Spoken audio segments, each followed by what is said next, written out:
안녕하세요. 지난 시간에 예수님도 사람들과 타협하지 않기 위해 주위 사람들에게 상처를 줄 수밖에 없는 경우들이 있었다는 내용에 대해 읽어보았어요. 오늘 10장의 내용은 좀 상반되는 모습의 예수님을 보여주시는군요. 여러 지역을 두루 돌아다니시던 예수님과 제자들은 이제 가버나움으로 돌아왔습니다. 가버나움은 예수님 사역의 중요한 거점이었습니다. 그곳에서 시몬 베드로는 성전 세금을 거두는 관원을 만나게 됩니다.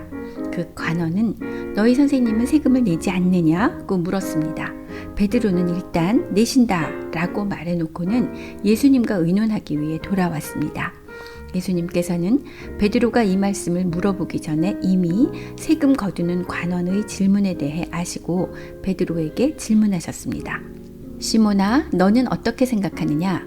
세상의 왕들이 누구에게서 관세와 정세를 걷느냐? 그들의 자손들에게서냐? 아니면 타인들에게서냐? 베드로가 죽게 대답합니다. 타인들에게서입니다. 그러자 예수님은 그러면 그 왕의 자손들은 면세이니라 라고 말씀하셨습니다. 왕의 자손들은 세금을 내는 사람들이 아닙니다. 그들은 세금의 수혜를 누리는 사람들입니다. 그들은 세금으로 유지되는 왕궁에서 생활합니다. 왕의 자손들은 왕의 식탁에서 먹고 왕가의 의복을 입습니다. 모두 세금으로 지불되는 것입니다. 그들은 세를 내지 않고 마음 놓고 누리기만 하면 됩니다. 이 관원은 예수님에게서 성전 세금을 받기 원했지만 누가 성전의 주인이며 왕이십니까? 바로 하나님 아버지이십니다. 베드로는 예수님은 그리스도시요 살아계신 하나님의 아들이심을 이미 알고 있는 상태였습니다. 그 사실을 전제로 예수께서는 베드로에게 물으셨습니다.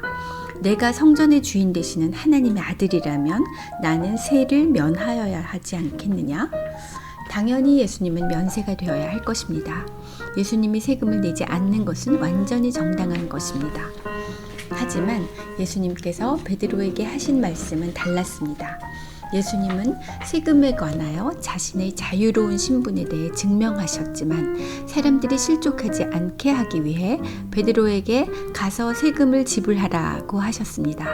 바다에 가서 낚시를 던져 올라오는 첫 번째 물고기를 잡고 그 입을 열면 동전을 찾게 되리라. 그것으로 세금을 내라고 말씀하셨을 때 주님은 다시 한번 자신의 신분을 증명하신 것입니다.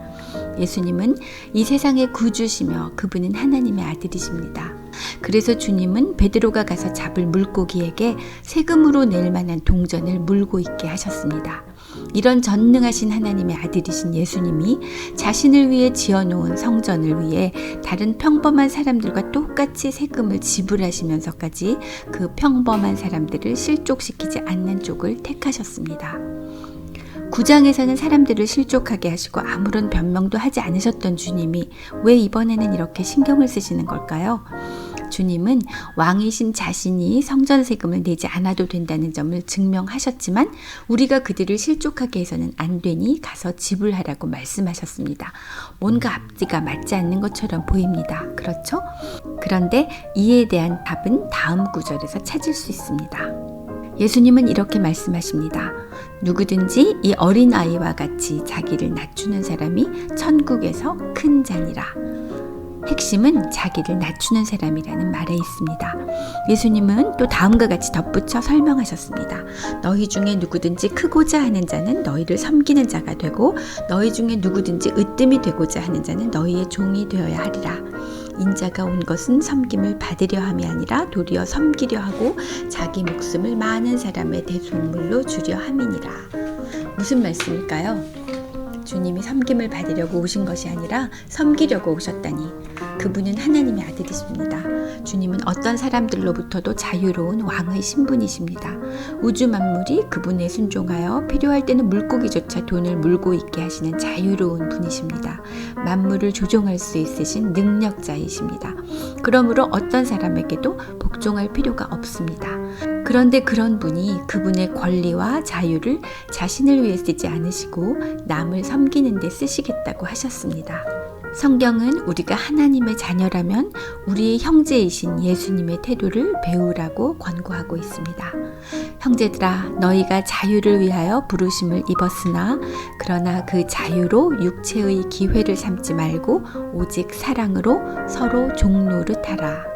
자유의 또 다른 의미는 특권입니다. 하지만 우리는 살아계신 하나님의 자녀로서 하나님이 주신 자유와 특권을 우리 스스로를 위해서만 활용해서는 안 됩니다. 우리에게 주신 자유는 다른 사람을 사랑으로 섬기라고 주신 것입니다. 섬기는 자에게는 자유가 있지만 노예에게는 굴종만 있을 뿐입니다. 그래서 하나님 자녀가 된 우리는 하나님의 노예로 마지못해 사람들을 섬기지 않고 우리 스스로의 자유를 가지고 기꺼이 사랑하는 마음으로 사람들을 섬김으로써 예수님의 형제와 같은 품위를 지켜야 합니다.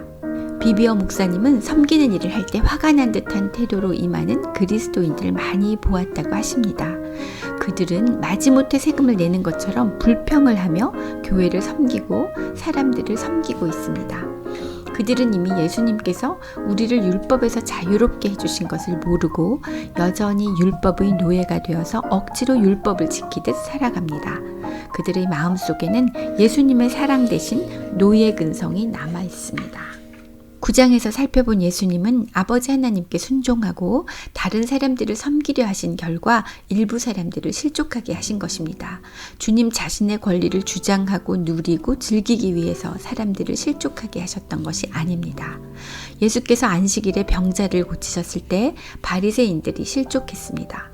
그들은 안식일에는 아무것도 하지 말아야 한다는 율법에 매여 있었기 때문에 예수님이 사랑으로 병자를 고치시는 것을 보고 실족했습니다. 예수께서 베드로와 다른 제자들에게 성전 세금에 관한 주님의 권리를 증명하셨던 뜻은 섬기기 위해서 자신의 것을 포기할 줄 아는 마음의 중요성을 예로 들고자 하셨던 것입니다. 주님은 우리에게 주신 자유가 우리의 권리를 주장할 수 있는 면허증으로만 쓰이는 것을 바라지 않으셨습니다. 자유가 다른 사람들을 실족하게 하고 넘어지게 하는 이유가 되는 것을 원하지 않으셨습니다. 우리는 우리의 자유를 죄를 짓는 데 사용할 수도 있습니다. 약한 양심을 가진 사람들을 상처 입힘으로써 그리스도의 소자들 중 하나를 실족하게 하고 넘어지게 하면 그렇게 됩니다. 우리는 하나님의 자녀가 됨으로써 누릴 수 있는 자유 때문에 형제를 넘어지지 않게 하도록 주의해야 합니다. 우리의 행동이 성경을 근거로 할 때 허용되는 일이라고 할지라도 자신에게 한번 물어보도록 해야 합니다. 이것이 과연 다른 사람이나 나를 위해 덕을 세우는 일일까? 사도 바울도 로마서와 고린도서에서 이런 태도에 대해 생생하게 예를 들어 설명하고 있습니다. 예수님께서 이미 사람의 입으로 들어가는 음식이 부정한 것이 아니라 사람의 입으로부터 나오는 것이 부정하다고 말씀하셨지만 믿음이 약한 성도들은 여전히 우상에게 바쳐졌던 음식 먹기를 두려워하여 고기를 먹지 못하고 채소만 먹었습니다. 이럴 때 강한 사람들은 우상이 아무것도 아니며 그들이 먹는 음식에 대해 어떤 양심의 가책도 느낄 필요가 없다는 것을 알고 있었지만 먹을 수 있는 자신들의 자유를 조심스럽게 사용해야 한다고 말했습니다. 약한 형제들 앞에 부딪힐 것이나 거칠 것을 두지 아니하도록 주의하라.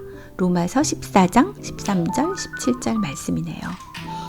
비비어 목사님은 인도네시아로 선교 여행을 가신 적이 있으셨다고 합니다. 발리섬의 어느 교회에서 집회를 하기로 예정되자 그곳에서 작은 호텔을 운영하고 계시던 그 교회 장로님 한 분이 그 호텔에 목사님 가족이 머무실 수 있도록 준비를 하셨다고 합니다. 그런데 그곳은 휴양지로서 매우 시끄러운 소리와 개 짖는 소리가 밤새도록 들려 정말 휴식을 취하기 힘드셨습니다.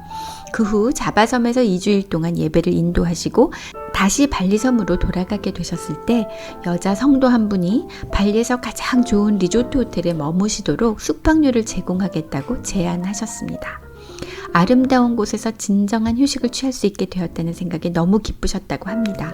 하지만 성령님의 인도를 받으셨다는 목사님 부인은 그 성도님의 제안을 거절하고 원래대로 장로님 호텔에 머무는 것이 좋겠다고 말했습니다.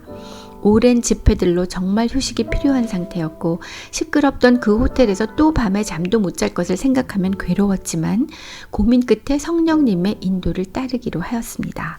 여자 성도님의 최고급 호텔 제안을 사양하고 시끄러운 장로님의 호텔에 다시 묵기로 하셨던 것입니다. 그런데 그러지 않았더라면 호텔의 장로님과 그 교회 목사님까지 모두 실족시킬 뻔한 일이 될 수 있었다는 것을 나중에야 아시게 되었다고 합니다. 그 장로님은 그 시즌에 보통 다 매진되며 비싼 숙박료를 받을 수 있는 호텔방을 비비어 목사님 부부를 위해 특별히 오래 빼두었던 것입니다. 그것을 마다하고 최고급 호텔로 갔다면 얼마나 실망하셨을지 나중에 확실히 알게 되셨다는 것입니다. 그래서 우리의 행동이 성경을 근거로 할 때 충분히 허용되는 일이며 나에게 그렇게 할 권리가 확실히 있는 일이라고 할지라도 자신에게 한 번 더 물어보도록 해야 한다는 것입니다. 이것이 과연 다른 사람이나 나를 위해 덕을 세우는 일일까? 하나님은 우리가 다른 사람을 섬기게 하시고 우리 자신을 다른 이들을 위해 내어주게 하시려고 우리에게 자유를 주셨습니다. 고린도전서 8장 9절 말씀을 다시 한번 마음에 새겨야 하겠습니다. 그런즉 너희의 자유가 믿음이 약한 자들에게 걸려 넘어지게 하는 것이 되지 않도록 조심하라.